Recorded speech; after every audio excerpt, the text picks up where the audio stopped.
बच्चों, आज हम अध्याय 2 परिमेय संख्या के आगे की कुछ टॉपिक पर चर्चा करेंगे। पिछले वीडियो में परिमेय संख्या क्या है और उसके संबंध में तुल्य परिमेय संख्या या परिमेय संख्याओं को सरल रूप में लिखना, ये सब चीज़ें आपने सीख लिया था।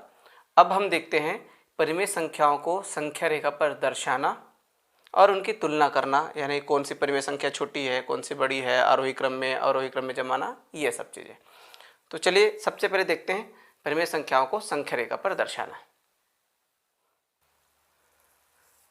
सामान्य पूर्णांक संख्याओं को संख्या रेखा में दर्शाना तो आपको आता ही है। जैसे यहाँ पर एक सामान्य पूर्णांक संख्या के लिए एक संख्या रेखा बना हुआ है, जिसमें जैसे आपको कहें कि इसमें 1 कहाँ है, 2 कहाँ है, 3 कहाँ है, या ऋण 1, ऋण 2, ऋण 3 कहाँ है, या इससे बड़ी संख्या को हम आगे ढूंढ सकते हैं। इधर हम ऋणात्मक संख्याओं को ढूंढ सकते हैं, तो उनका स्थान निश्चित है, हम उनको ढूंढना आसान है। पर हम बात करें परिमेय संख्याओं की, परिमेय संख्याओं को संख्या रेखा पर कैसे दर्शाएं, तो उसको मैं अब बता रहा हूँ। एग्जाम्पल के लिए मैंने यहाँ पर एक परिमेय संख्या लिया है 1/4। अब इस 1/4 को संख्या रेखा पर दर्शाना है। तो सबसे पहले चीज़ आप याद रखें, जब भी ऐसा हो जिसमें ये एक सामान्य भिन्न हो, सामान्य परिमेय संख्या हो, मिश्र ना हो। मिश्र होने से क्या होता है, इसमें एक पूर्णांक संख्या भी जुड़ा होता, जैसे 2 सही 1/4 अगर ऐसा होता, तब ऐसी स्थिति में ये मिश्र भिन्न है, ये मिश्र परिमेय संख्या है। लेकिन जब सामान्य रूप से हो और उसमें ये आपका जो हर है ये बड़ा हो, तो आप समझ जाना ये सीधे सीधे 0 और 1 के बीच में ही आएगा। एकदम सामान्य सी बात है, जब भी हर आपका बड़ा हो इस तरह से, तो ये 0 और 1 के बीच में आएगा। अगर ये ऋणात्मक है तब ये 0 और ऋण 1 के बीच में आएगा। अगर धनात्मक है तो 0 और 1 के बीच में आएगा, ऋणात्मक है तो 0 और ऋण 1 के बीच में आएगा। और अगर वो भिन्न संख्या है, मिश्र भिन्न है, यानी सामने पूर्णांक कुछ और है, तब ऐसी स्थिति में अगर 2 सही 1/4 है तो इसका मतलब है ये 2 और 3 के बीच आएगा। अगर ये 3 सही 1/2 है तो ये 3 और 4 के बीच आएगा। अगर यहीं पर ऋण 3 कर दें तो ये ऋण 3 और ऋण 4 के बीच आएगा। इस चीज़ को बस हमको ध्यान में रखना है। क्यों? क्योंकि उसके आधार पर संख्या रेखा को छोटा करना है कि बड़ा करना है, हमको पहले बनाना पड़ेगा। फिर कहाँ पर होगा एग्जैक्ट वो तो हम बनाएंगे, लेकिन पहले हमको अंदाज़ा लगाना पड़ेगा कि वो कहाँ पर आएगा। तो अगर ये ऋण 3 सही 1/2 है, इसका मतलब ये ऋण 3 और ऋण 4 के बीच आएगा। 2 सही 1/4 है का मतलब 2 और 3 के बीच आएगा। अगर सिर्फ ऋण 1/4 है तो ऋण 1 और 0 के बीच आएगा। अगर धन 1/4 है तो 0 और 1 के बीच आएगा।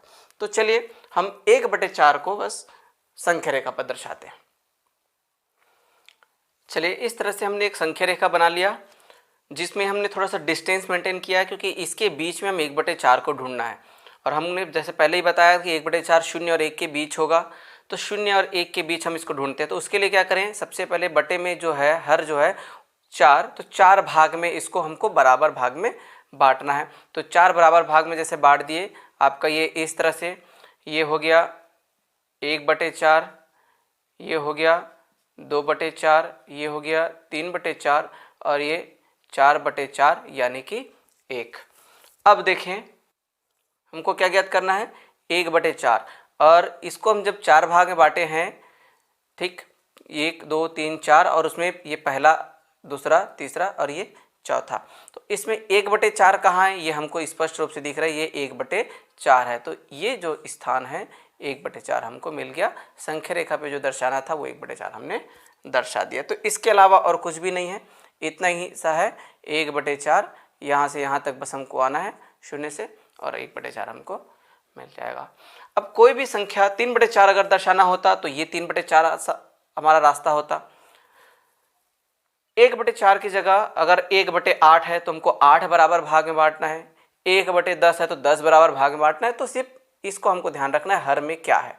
और अगर ये मिश्र भिन्न है तब हमको ये ध्यान रखना है, जैसे यहाँ पर मैं पहले ही बता चुका हूँ 2 सही 1/4, तो ऐसी स्थिति में हमको 2 के बाद 2 और 3 के बीच में हमको उसको क्या करना पड़ेगा, 4 बराबर भाग में बांटना पड़ेगा। तब अब संख्या रेखा में दर्शाने के लिए अगर इस तरह के सवाल हो 12/7 उसमें हमने हर बार देखा था कि हर बड़ी थी और उसमें हम जितना हर दिया है उतना हम भाग में बांटते थे और उसमें से जो अंश है वो निकाल लेते थे। लेकिन यहाँ पर देखें, किसी भी संख्या के बीच 7 भाग में बराबर बांट के 12 कैसे ढूंढने, पॉसिबल नहीं है। ऐसी स्थिति से बचने के लिए इसको हमको पहले मिश्र भिन्न में बदलना पड़ेगा। मिश्र भिन्न में बदलने के लिए 7 से भाग देते हैं 12 को, 7 एकम 7 और ये बचेगा शेषफल 5। तो अब इसको हम लिखते हैं, जो आपका भागफल है वो 1 सामने आएगा, शेषफल ऊपर और जिससे भाग दिए 7 वो सामने। तो ये 1 सही 5/7 12/7 का ही मिश्र भिन्न है, दूसरा रूप है, जिसका आंसर 7 एकम 7 और 5 12 यानी 12/7 ही होता है। आप भिन्नों को बदलना जानते हैं तो 12/7 को मिश्र भिन्न में इस रूप से हम बदल सकते हैं। अब 1 सही 5/7 बनाना आसान है, क्योंकि 1 सही का मतलब ये 1 के बाद है 1 और 2 के बीच, और 5/7 है मतलब 1 और 2 के बीच हमको 7 बराबर भाग में बांटना है। 1 2 3 4 5 6 7, अभी शायद एक्चुअल बराबर ना हो, आप स्केल से बराबर करेंगे। अब इसमें से 5वां भाग, तो ये 1 2 3 4 5, ये 5वां भाग जो है ये 5/7 हुआ। और ये 1 है, 1 और 2 के बीच है, तो ये 1 है का मतलब यहाँ पर 1 सही 5/7 इसका आंसर। ठीक है, या आप इसी को गिनती करें और दूसरी तरह से, जैसे अब हर भाग को अब 7-7 भाग में बांटना है। यहाँ पर भी आप 7 भाग में बांट दें, 1 2 3 4 5 6 7, तो 7 के बाद 8 9 10 11 12, तो ये वाला जो लाइन है यही आपका 12/7 होगा। आप इसको भी इस तरह से भी आप देख सकते हैं, ना सिर्फ 1 और 2 के बीच में 5/7 निकाल सकते हैं, बल्कि हर भाग को आपको 7-7 भाग में बांटना है, तो इस भाग के साथ साथ इसको भी बांटेंगे, तो ये 7 भाग यहाँ से और इसका ये 5वां भाग 7 और 5 को जोड़ेंगे तो 12/7 आंसर आ जाता है। ठीक है बच्चों, तो संख्या रेखा पर दर्शाना अब मुझे नहीं लगता आप लोग को कोई इसी प्रकार की तकलीफ होगी, आप इसको प्रैक्टिस करके देखिए। आगे बढ़ते हैं और अब हम देखते हैं परिमेय संख्याओं की तुलना करना, यानी कौन सी परिमेय संख्या छोटी है कौन सी संख्या बड़ी है, इन सबको। परिमेय संख्याओं की तुलना के लिए हमको ये बस ध्यान रखना है कि दो परिमेय संख्याएं दी हुई हैं, उनमें क्या अंश समान है, क्या उनमें हर समान है, ये दो चीज़ें देखना है। और अगर ये दोनों स्थिति ना हो, यानी कि दोनों असमान हो, तब तीसरी कंडीशन मैं आपको बताऊंगा। पहली चीज़, यदि अंश समान हो में हम इसको लिख सकते हैं 5/7 और फिर से 5/12। तो यहाँ पर अंश जो है 5 ये दोनों बराबर है, लेकिन हर अलग अलग है। तो ऐसी स्थिति में कौन सी संख्या बड़ी होगी कौन सी छोटी होगी को तुलना करना। दूसरा, हर समान हो, जैसे यहाँ पर मैं इसी को उल्टा कर दूँ 7/5 और 12/5, तो ऐसी स्थिति में कौन सी बड़ी है और कौन सी छोटी, ये दोनों चीज़ों को जानना है। तो इन दोनों में आप देखें, सबसे पहले तो अगर हर समान है अब तो सीधे सीधे अंश को देखना, जिसका अंश बड़ा होगा वो परिमेय संख्या बड़ा, और जिसका अंश छोटा होगा वो परिमेय संख्या छोटा होगा। अगर हर समान है तो बहुत ही इजी है, हर समान होने पर सीधे सीधे हम अंश को देखेंगे।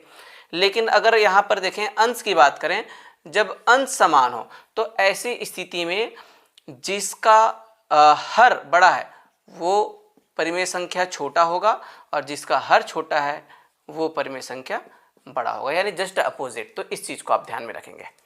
हर समान हो तो तुलना करना आसान है, जो बड़ा है हर वो परिमेय संख्या बड़ा है, जिसका हर छोटा है अंश छोटा है वो परिमेय संख्या छोटा है। जबकि अंश समान होने की स्थिति में जिसका हर छोटा है वो परिमेय संख्या बड़ा होगा, और जिसका हर बड़ा है वो परिमेय संख्या छोटा होगा। तीसरी स्थिति, दोनों ही असमान हो, तो ऐसी स्थिति में हमको हर में जो भी संख्या हो उनको समान करना पड़ेगा पहले। जब हर समान हो, क्योंकि हमने देखा यहाँ पर इन दोनों में हर समान हो तो तुलना करना आसान है, तो यहाँ पर भी जब दोनों ही असमान हो, अलग अलग रहे, तब हमको क्या करना है, हर को समान करना है। दो या दो से ज़्यादा भी संख्याएं हो जिनको हम आपस में तुलना करना हो, आरोही क्रम अवरोही क्रम में जमाना हो, तो हमको हर को समान करना पड़ेगा, तब हम उनका तुलना आसानी से कर सकते हैं। अब सवाल यह है कि हर समान कैसे करेंगे। देखिए, तुलना करने के लिए हमने यहाँ पर दो परिमेय संख्या लिया है, एक है ऋण 4/7, दूसरा है ऋण 5/3। इसमें हमको बताना है कि कौन सा बड़ा है कौन सा बड़ा है। या कौन सा छोटा है, जो भी हमको तुलना करना है। तो इसके लिए हमको क्या करना है, यहाँ पर हर को देखिए ये 7 और 3 अलग अलग है, इनको हमको बराबर करना पड़ेगा। तो सबसे पहला काम, हर समान करने पर इनका नया वैल्यू निकलेगा। तो हर समान करने के लिए सबसे पहले 7 और 3 का आप चाहें तो पहले तो लघुत्तम निकाल दीजिए, या तिर्यक गुणा भी कर सकते हैं। तिर्यक गुणा किस तरह से करेंगे बताऊंगा, पहले लघुत्तम निकालें। तो लघुत्तम के लिए 3 से निकालेंगे तो 7 10 का 10, ये 1, और यहाँ पर 7 से निकालेंगे तो ये 1 और ये 1, तो इस तरह से 3 गुणित 7 बराबर 7 या 21, ये लघुत्तम निकला। तो ये लघुत्तम क्यों निकाले हैं, क्योंकि हमको दोनों का जब हर समान करेंगे तो वो आना चाहिए 21, इसको हमको ध्यान में रखना है, क्योंकि और कोई दूसरा तरीका हमको स्पष्ट नहीं होगा कि कैसे हम हर को समान करें। तो उसके लिए एक तरीका है लघुत्तम निकालें, और अब हमारा ये टारगेट हो जाएगा कि समान तो करें लेकिन क्या लाएं, तो हमको लाना है 21। तो यहाँ पर है ऋण 4/7 बराबर हमको 21 लेके आना है। तो ऋण 4/7 में हम 7 में क्या गुणा करेंगे, 3 का, तो 21 आ जाएगा। नीचे 3 का गुणा कर रहे हैं तो ऊपर भी 3 का गुणा करना पड़ेगा। तो ऋण 4 तिया 12, 7 तिया 21। उसी तरह से दूसरी संख्या है ऋण 5/3, यहाँ पर भी हमको ऋण 5 के साथ 3 में 21 लाने के लिए 7 का गुणा करना पड़ेगा। यहाँ 7 का गुणा कर रहे हैं तो ऊपर भी 7 का गुणा करना पड़ेगा। तो इस तरह से ये हो गया आपके पास 7 पंचे 35, ऋण 35 और 7 तिया 21। अब देखें इन दोनों का नया वैल्यू हमको मिल गया, ऋण 12/21, ऋण 35/21, जिसमें दोनों का हर बिल्कुल समान है। और अब आप दोनों में तुलना कर सकते हैं 12 और 35, ऋण 12 और ऋण 35 में कौन सा बड़ा है। तो जाहिर सी बात है ऋण 12 जो है ये बड़ा होगा, क्योंकि ऋण है, इसलिए ऋण 12/21 ये बड़ा होगा, ऋण 35/21 छोटा होगा। अगर ये सिर्फ धन होता, धन 12 होता, धन 35 होता, तो ऐसी स्थिति में 35 जो है वो बड़ा होता 12 की तुलना में। तो अब आपको स्पष्ट समझ में आ गया है। तुलना करने के लिए हमको हर का और अंश का आकलन करना है। अगर उनमें से कोई भी समान है तो अच्छी बात, समान नहीं है तो हमको पहले हर का समान करना पड़ेगा और उसके बाद हम ये तुलना करेंगे। ठीक है बच्चों, तो अब छोटा है बड़ा है या आरोही क्रम में जमाना आप सबको इजीली आ जाएगा, आपसे प्रैक्टिस करके देखें। आगे बढ़ते हैं, प्रश्नावली 2.2 के प्रश्न अब हल करके देखते हैं। वैसे इसमें बहुत सारे प्रश्न हैं, सब तो हल नहीं कर सकते। अधिकांश प्रश्न जैसे पहला और दूसरा, पहले में है संख्या रेखा पर निरूपित करना, दूसरा में है संख्या रेखा में निरूपित करके बताना कि कौन सा छोटा है कौन सा बड़ा है, तीसरे में खाली स्थान दिया है जिसमें छोटा है बड़ा है या बराबर का चिन्ह आपको भरना है, चौथे में और पाँचवें में कौन सी छोटी है और कौन सी बड़ी है ये बताना है, दो परिमेय संख्या दी हुई हैं उनमें से, छठवां और सातवां में आरोही क्रम और अवरोही क्रम में बनाना है। तो ये सब मैं उम्मीद करता हूँ कि आप लोग बना लेंगे, क्योंकि संख्या रेखा पर दर्शाना और तुलना करना मैं बता चुका हूँ। आठवां प्रश्न सत्य असत्य है, तो मैं समय भी बचेगा और इसी से आपका थोड़ा सा रिवीजन भी हो जाएगा। मैं तीसरा और आठवां बताता हूँ जिसमें खाली स्थान और सत्य असत्य के प्रश्न हैं। तीसरे प्रश्न में रिक्त स्थानों को उचित चिन्हों बड़ा है बराबर या छोटा है से भरिए, ये प्रश्न दिया है। जैसे यहाँ पर 3/2 5/4 के बीच में क्या चिन्ह आएगा ये आपको बताना है। तुलना करने के लिए आपको देखना है कि क्या हर समान है क्या अंश समान है, और अगर दोनों ही समान नहीं है तो आपको हर समान करके देखना पड़ेगा, क्योंकि उसके अलावा और कोई तरीका नहीं है। आप देखें ये 3/2 ये 5/4, नीचे हर में एक में है 2 और दूसरे में है 4, 2 और 4 का जब लघुत्तम निकालेंगे 2 से जाएगा, 2 एकम 2, 2 दूनी 4, फिर से 2 से 1 1, यानी 2 गुणित 2 ये 4 आपके पास लघुत्तम है। इनका जब हर समान करेंगे तो इसको तो 4 करना है और ये 4 ऑलरेडी है, इसको 4 करने के लिए आपको ऊपर नीचे 2 का गुणा करना पड़ेगा। ऊपर में 2 का गुणा करेंगे तो 3 दूनी 6 और नीचे 2 का गुणा करेंगे तो 2 दूनी 4। तो यहाँ पर आया 6/4 और वहाँ पर दिया है 5/4, तो अंतर स्पष्ट है। कौन सा बड़ा है, 6/4 बड़ा है, तो यहाँ पर चिन्ह आ जाएगा बड़ा है का। इसके बाद दूसरा देखें, ऋण 6/8 ऋण 2/5, यहाँ पर भी ना तो हर समान है और ना ही अंश समान है, और हर में है 8 और 5। इसमें भी हमको वही काम करना पड़ेगा, लघुत्तम निकालना है। छोटी संख्या 5 से निकालते हैं, ये 8 10 का 10, ये 1 8 को निकालने के लिए डायरेक्ट 8 से निकाल दीजिए, या 2 करके 4 करके भी निकाल सकते हैं, क्योंकि बारी बारी से भी करेंगे तो आखिर 8 से निकालेंगे। तो मैं सीधे सीधे ऐसा कर देता हूँ, और 5 गुणित 8 ये हो गया 40, यानी 40 करना है। तो 40 करने के लिए जाहिर सी बात है इसमें 5 का गुणा होगा और उसमें 8 का गुणा होगा। तो पहली वाली संख्या में 5 का गुणा करेंगे तो 5 6 का 30, ऋण 30 बटे 5 अट्ठे 40, और दूसरी साइड 8 का गुणा करना पड़ेगा, तो 8 दूनी 16, ऋण 16 बटे 8 पंचे 40। यहाँ हमने 8 का गुणा किया, यहाँ 5 का गुणा किया, हर समान हो गया। अब देखें इधर ऋण 30 इधर ऋण 16, तो आपको अंतर स्पष्ट है। चूँकि ऋणात्मक है तो ऋण में जो संख्या बड़ी है वो छोटी होगी, तो ऋण 30 छोटी होगी 16 से। ठीक है, ऋण 30 छोटी है 16 से, तो यहाँ पर छोटी है का चिन्ह लगा दीजिए। फिर उसके बाद तीसरा सवाल में 1 बटे ऋण 2 ऋण 9 बटे 18, तो यहाँ पर भी वही चीज़ें हैं, किसी का भी हर समान नहीं है, अंश समान नहीं है, लेकिन हर को समान करना आसान है।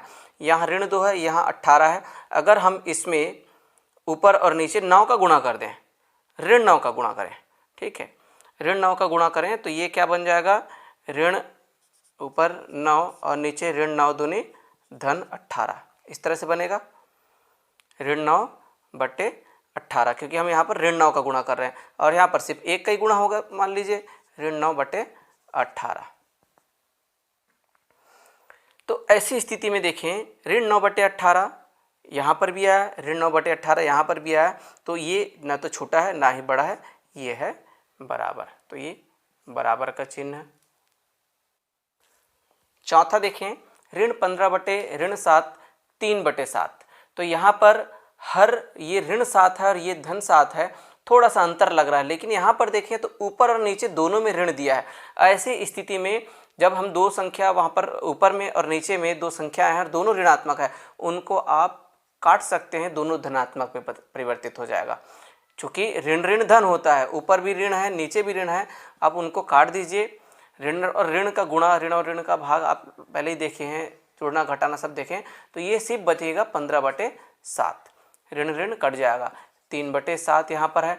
तो अब देखिए ये हर आपका एक समान है, और ऐसी स्थिति में तुलना करना इजी है कि ये 15 जो है 3 से बड़ा है, तो हमको ज़्यादा काम करने की जरूरत नहीं है, दोनों में ऋण था इसलिए उसको हटा सकते हैं। ऋण 15 बटे ऋण 7 लिखने के बजाय सिर्फ 15 बटे 7 लिखा जा सकता है। आखिरी प्रश्न है पांचवा, ऋण 10 बटे 3 और ये है ऋण 9। ऋण 9 बटे कुछ नहीं है, मतलब हम एक यहाँ पर लिख सकते हैं। अब देखें यहाँ पर 3 है, यहाँ पर 1 है, हर समान हमको करना पड़ेगा, उसके लिए यहाँ पर हमको 3 का गुणा करना पड़ेगा। यहाँ पर मान लीजिए 1 का गुणा किए तो ऋण 10 बटे 3, और यहाँ पर 3 का गुणा करेंगे तो 9 तिया 27, और ऋण है तो ऋण 27 और 3 एकम 3, तो इस तरह से ये 3 और ये 3 समान हो गया। ये ऋण 10 यहाँ पर ऋण 27। अब अंतर स्पष्ट है कि ये चूँकि ऋणात्मक संख्या है दोनों, इसलिए 10 वाली जो संख्या है वो बड़ी होगी, तो फिर से यहाँ पर बड़ी है का चिन्ह है। ठीक है बच्चों, तो इस तरह से ये खाली स्थान जो भरने का काम था आपने पूरा कर लिया। आपको तुलना करना है और इसमें हर समान करने की भी प्रक्रिया थी, जो कि मैंने अभी एकदम शॉर्ट में आपको बता दिया। यही सब आपको बाकी जगह छोटा है या बड़ा है, जो वाले सवाल हैं कौन सा छोटा है कौन सा बड़ा है, आरोही क्रम में अवरोही क्रम में, वो सब आपको करना है। अब मैं सीधे लास्ट प्रश्न 8वां प्रश्न बताता हूँ, जिसमें सत्य असत्य बताना है। 8वां प्रश्न जिसमें सत्य असत्य है, जूली ने कुछ कथन लिखकर अपने साथियों से पूछा कि मेरे द्वारा लिखे गए कथन सत्य है या असत्य, जांच करो। इसमें संख्या रेखा से संबंधित पूरे कथन है। परिमेय संख्या 57/23 संख्या रेखा पर शून्य के बाईं ओर स्थित है, तो ये बात आप समझते हैं। पूर्णांक संख्या और पूर्ण संख्या के लिए भी आपने संख्या रेखा पर संख्याओं को दर्शाना देखा है, तो हमेशा शून्य के दाहिने ओर राइट साइड धनात्मक संख्याएं होती है और लेफ्ट साइड यानी बाईं ओर ऋणात्मक। ये धनात्मक है तो ये कौन से साइड होगा, राइट साइड दाहिने ओर, यहाँ बाएं दिया है इसलिए ये असत्य है। दूसरा है परिमेय संख्याएं ऋण 8 बटे ऋण 3 संख्या रेखा पर शून्य के दाईं ओर स्थित है। दाईं ओर कहा गया है और यहाँ पर दिया है ऋण 8 बटे ऋण 3, और इसका मतलब होता है 8/3 दोनों कट जाएगा क्योंकि ऊपर और नीचे दोनों जगह ऋण है, मैंने पहले भी बताया। तो ये धनात्मक 8/3 हो गया और ये धनात्मक राइट साइड होता है दाहिनी ओर, और ये दाईं लिखा है, बिल्कुल सत्य है। चौथा है, तीसरा है परिमेय संख्या 19/5 ये जो है संख्या रेखा पर शून्य के दाईं ओर स्थित है, जबकि ये ऋणात्मक दिख रहा है। 19/5 का मतलब परिमेय संख्या, चाहे ऊपर का ऋण हो या नीचे का ऋण हो, वो ऋणात्मक परिमेय संख्या कहलाता है। अगर दोनों ऋण है तो वो तो धनात्मक हो जाएगा। तो ये ऋणात्मक परिमेय संख्या है और ये बाईं साइड होना चाहिए, जबकि इसमें दाईं ओर स्थित कहा गया है, इसलिए ये भी असत्य हुआ। चौथा है परिमेय संख्याएं 3/4 और ऋण 2/7 संख्या रेखा पर शून्य के क्रमशः दाईं ओर और बाईं ओर स्थित है। तो दो संख्या बताया है, 3/4 और ऋण 2/7। 3/4 को दाईं ओर कहा गया है और ऋण 2/7 को बाईं ओर कहा गया है, जो कि बिल्कुल सही है, क्योंकि ये धनात्मक है तो दाईं ओर, ये ऋणात्मक है तो इसलिए बाईं ओर होगा, तो ये बिल्कुल सत्य है। तो इस तरह से बच्चों प्रश्नावली 2.2 कंप्लीट हुआ। 2.3 में भी कुछ ही क्वेश्चन है और सभी लगभग सिमिलर क्वेश्चन है, बड़े क्वेश्चन है, जिसको बस आपको समझना है और उनको भी संख्या रेखा के आधार पर या सीधे तुलना करके आपको हल निकालना है। मैं कोई एक बता देता हूँ। प्रश्नावली 2.3 के प्रश्न देखते हैं। इसमें पहला प्रश्न है, सतीश को अपने घर से शाला पहुँचने में 1/2 घंटे का समय लगता है तथा उसकी बहन को घर से शाला पहुँचने में 90 मिनट का समय लगता है। बताइए घर से शाला पहुँचने में किसको ज़्यादा समय लगता है। तो देखें यहाँ पर दोनों का समय दिया हुआ है घर से शाला आने का। सतीश का है 1/2 घंटे और उसकी बहन का है 90 मिनट। तो तुलना करना पड़ेगा कि कौन सा ज़्यादा है कौन सा कम है। उसके लिए हमको चाहिए कि दोनों का जो माप है वो एक समान हो। जैसे पहला वाला का आंसर दिया है उसने घंटे में, दूसरे को दिया है मिनट में, तो या तो दोनों को घंटे में बदल लें या दोनों को मिनट में, तो तुलना करना आसान होगा। तो देखते हैं, दोनों को लिख दिया हूँ। सतीश को लगा समय बराबर 1/2 घंटे, उसकी बहन को लगा समय 60 मिनट। अब दोनों को बराबर करने की सोचते हैं, कोशिश करते हैं कैसे बराबर करें। तो सबसे पहले तो इसको ये जो परिमेय संख्या है ये मिश्र है, मिश्र रूप में, इसको भी हम सामान्य भिन्न में बदल सकते हैं। तो 2 एकम 2 तरीका यही होता है भिन्न में बदलने का। इसमें हम गुणा करें 2 एकम 2 और ऊपर को जोड़ दें, यानी 3/2 घंटे।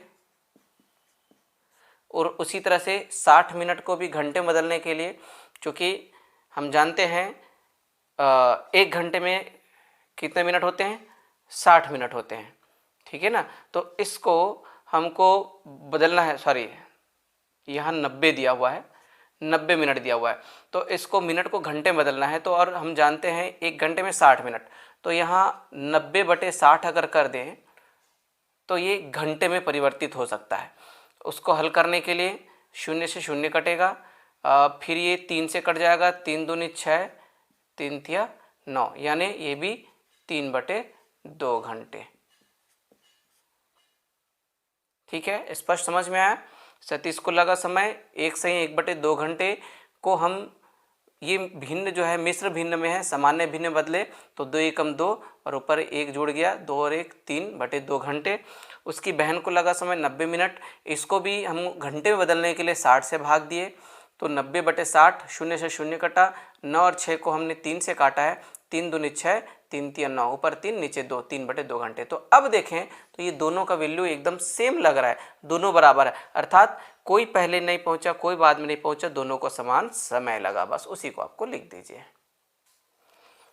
अतः घर से शाला पहुंचने में दोनों को समान समय लगता है, क्योंकि दोनों का जो समय है जब उसको हमने कंपेयर किया तो दोनों एक समान आया। तो बिल्कुल इजी है। इस तरह से बाकी क्वेश्चन को भी आप हल कर सकते हैं। तीसरा प्रश्न देखते हैं। रितेश बाजार जाने के लिए घर से पैदल निकलता है।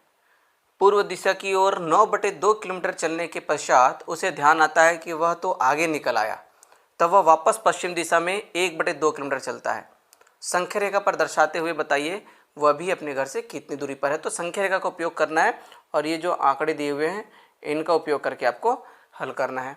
तो इसके लिए देखते हैं, सबसे पहले 9/2 जो दिया है इसको संख्या रेखा पर दर्शाना है, तो इसलिए आपको इसको मिश्र रूप में बदलना पड़ेगा और 2 से जब भाग देंगे 9 को तो ये जाएगा 2 चौक 8, शेष बचेगा 1। तो इस तरह से ये कहलाएगा 4 सही 1/2। भागफल को सामने लिखे, शेषफल ऊपर, और ये जिसे भाग देना था 2 वो नीचे।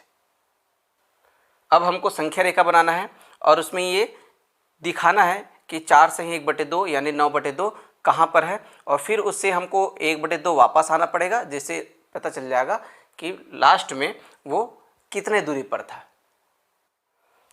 तो ये संख्या रेखा बना दिए हमने। 4 सही 1/2 यानी 4 और 5 के बीच होगा, इसलिए एक लंबा संख्या रेखा जिसमें 0 के बाद 1 2 3 4 5 और थोड़ा सा आगे बढ़ा के 6 दे दिया। अब 4 सही 1/2, तो ये तो 4 हो गया। अब उसके बाद 1/2 यानी इसको 2 भाग में बांटना है, तो 20 से बांट देते हैं। ये 1 और ये 2, ठीक, ये 1/2 और ये 2/2, ठीक। इस तरह से ये बट गया। अब टोटल चाहे नंबर भी काउंट कर सकते हैं, जैसे यहाँ पर है हर भाग को 2 भाग में बांटना है। ये 0, ये 1/2, ये हो जाएगा 1/1 यानी 1, ये हो जाएगा 1 सही 1/2 और ये 2/2। फिर उसके बाद यहाँ पर हो जाएगा 2 सही 1/2, फिर ये 3, यहाँ पर फिर से 2 भाग बांटे तो 3 सही 1/2 और ये 4 सही 1/2। टोटल नंबर देखें तो यहाँ से जो टोटल भाग बटा है 1 2 3 4 5 6 7 8 और ये 9, यानी ये 4 सही 1/2 यानी 9/2। हम यहाँ पर लास्ट में रितेश जब आगे बढ़ा चलते चलते तो वो 0 से लेकर यहाँ से चलने स्टार्ट किया, यहाँ पर 0 उसका घर है और वो पहुँचा यहाँ पर 4 सही 1/2 में। फिर उसको जब पता चला कि वो ज़्यादा दूर आ गया है तो 1/2 किलोमीटर वो वापस गया, यानी यहाँ से वो वापस आया। ये 4 है, ये 4 सही 1/2 है, यानी 1/2 किलोमीटर इतनी दूरी है। तो 1/2 किलोमीटर को हम कम कर दें तो वो कहाँ पर आया 4। 4 का मतलब क्या है आप काउंट कर सकते हैं, 1 2 3 4 5 6 7 8, यानी 4 का मतलब है 8/2 मतलब 4। 8/2 का मतलब 4 है, 2 भाग में बांट रहे ना, तो ये 8/2। यहाँ पर टोटल कितना कदम हो जाएगा 8 कदम, और हर को 2 भाग में बांट रहे हैं, जैसे यहाँ पर है तो 2 कर दें या ना भी करें, हम बस इतना स्पष्ट है 4 से 1/2 में गए, अब आधा किलोमीटर वो वापस आया, यानी कहाँ पर आया 4 में। बस आंसर आपको लिख देना है। अतः वह अपने घर से 4 किलोमीटर दूरी पर स्थित है। ठीक है बच्चों, तो ये प्रश्न था। इसी तरह से चौथा प्रश्न भी आपका बनेगा और इसके साथ प्रश्नावली 2.3 कंप्लीट होगा, उसके साथ ही ये अध्याय भी कंप्लीट होगा। तो बच्चों आप लोग को उससे प्रैक्टिस करना है, प्रैक्टिस करिए, जिससे पूरे प्रश्न पूरे सवाल आसानी से बनते जाएंगे। आज का क्लास यहीं ख़त्म करते हैं। बाय बच्चों।